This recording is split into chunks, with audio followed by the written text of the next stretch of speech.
I attended that event online, and I only found out about it by chance as I was on Twitter, and then but I couldn't get on to the next day.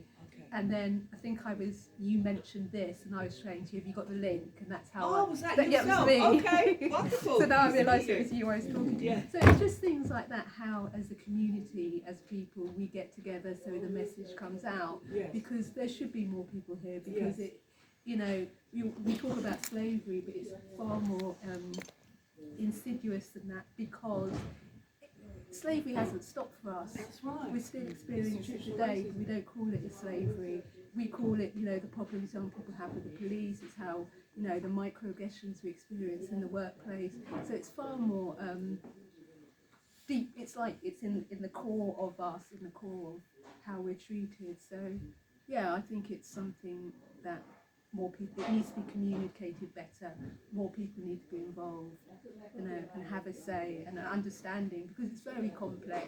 Yeah. We're having to try and work within a system that isn't built for us, and no matter how much we try and even try and get reparations, it's going to be impossible, because we're having to jump over loopholes. Never say impossible. Never say impossible. Difficult. It's going to be difficult. It's difficult, Yeah, because yeah. One of the talks I attended last weekend was with the lawyers looking at the legalities of it and how they would go through that. And they're fighting over meaning of words and what does it mean. And it's like anyone with a conscience or a bit of humanity would be just like, here, how much money do you want? Exactly. My shame of what's yeah, happened to you is... Yeah. And we're fighting over nuances of words and meanings. And Sorry, remind me of your name again, Steve? Joe. Joe, and I think this is why, Joe, if you don't mind me saying so, all of us have a responsibility to find what area of interest in reparations is our concern. It could be, like mine is the historic, which is why I focused on the enslavement, up to the contemporary. I'm a political community activist. Yours may well be the judiciary. Judith's may be the climate and judiciary. Everyone has to, because all of these things, it's like Bernie said, this is the aftermath of the Ma'afa. Yeah, we're still dealing with the fallout of that. But the only way we're going to join the dots is if we empower ourselves through the right literature and through the right conversations. Because if we listen to, as I said, where is it? These people, right? The all-party parliamentary group, then we ain't going to get to the root of the problem. Yeah, it's all going to be very fluffy. It's all going to be the hairs of slavery.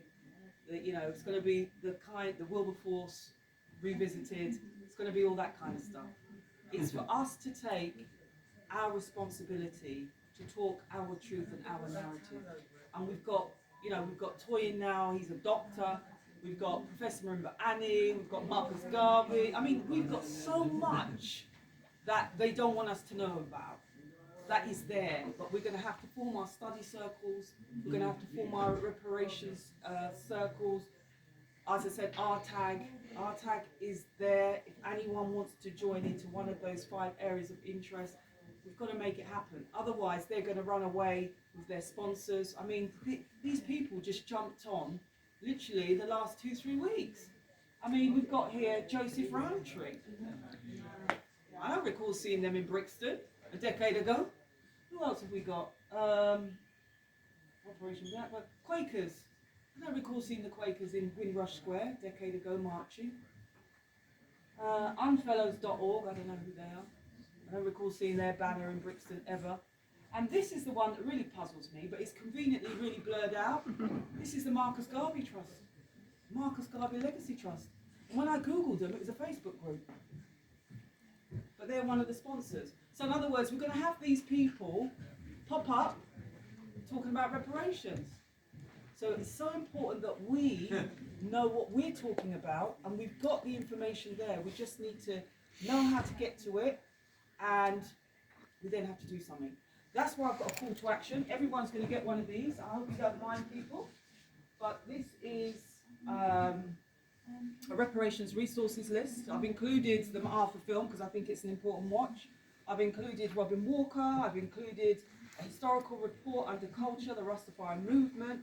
Major in terms of reparations, who are often trivialised, especially here, because of the way, they almost treat Rastafari like a joke now. Yeah, something that I mentioned in my book when I talk about the commercialization of Rasta, when in fact the initial expression of Rastafari was in rejection of the European God and in rejection of the colonialist education. That's the root and essence. The music that we all hear today was just the artistic expression of that oppression. Yeah. So I've put this resources list that everyone's free to have a copy of, and I've just, as I said, I've got health, education, race identity, culture, police brutality. Obviously, we can't do everything, but hopefully there's 1 of 5 areas that people are interested in, and there's just a few ideas in terms of good book references, good films to watch that hopefully will lead you on to wanting to do more research and connecting up again. Yeah.